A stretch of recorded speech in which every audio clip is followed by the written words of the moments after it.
the only warning you'll get. Hand it over. Why would I do that? Now!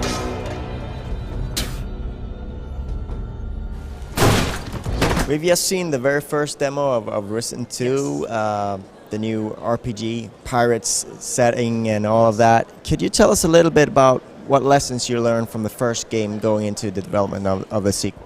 We learned definitely that console development should start at the very beginning. You know, we started with console development very late in Risen 1, and with Risen 2, console development is planned right from the beginning. So the console version will be much better, you know, for Risen 2. Also, we took a lot to our heart the feedback of the press and also the fans, you know, and it's very important to hear from the consumer what he's thinking about your product, because when you're working like 2 years on a product, it's very hard to judge yourself what's good or what's bad.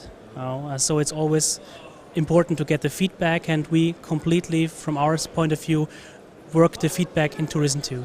So could you tell us a little bit about the story and what's been going on since Risen and where the game is at in Risen 2? Okay, so the hero in Risen 1 actually finished off the Titan in the volcano. I hope I didn't spoil anything for those people who didn't play Risen 1. But when you finished off the Titan in Risen 1, actually the whole setup in Risen 2 is that you are very disappointed because the whole world got destroyed in spite of your efforts to destroy the one Titan, because there were other Titans. And you're disillusioned about your own skills, you're disillusioned about the world around yourself, and so you're starting as a drunkard basically, and you try to work yourself up again the hero ladder. I don't have time for this. I need answers. They won't help you. You're too late to stop it anyway. It's never too... Could you tell us a little bit about the pirate theme you choose and the naval theme and how that fits into the story and what kind of new things that brings to the table? Okay, the pirate theme is that the hero character is starting off in a city called Caldera. And in Caldera, this is the last vanguard of the mankind, you know, and they tried to fend off the Titans with a magic barrier. But that also means that they are very dependent on the shipping vessels, which bring them cargo, which bring the supplies.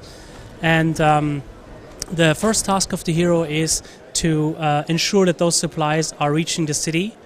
And on the way, he has to combat monsters. He has to kill creatures from the deep, you know. And the way to do that is he has to infiltrate the pirate faction, because the pirates, the masters of the sea, they know how to combat those creatures. They know how to circumvent, you know, the ways on the seas. And that's how you get the connection to the pirate set. And so your character is sort of a pirate in the start of the game. Yes, you will definitely become a pirate throughout the game.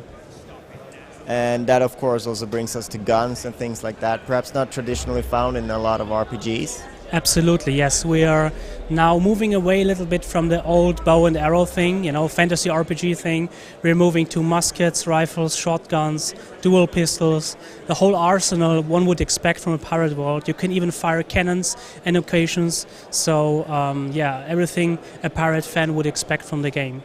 There's still a deep RPG system, counting out the numbers in the background and making sure that things are being correctly calculated.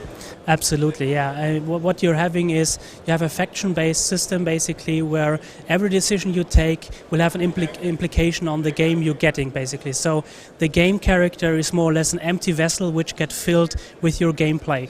You know, so the way how you play the game defines how the game is presented to you and how you experience the game.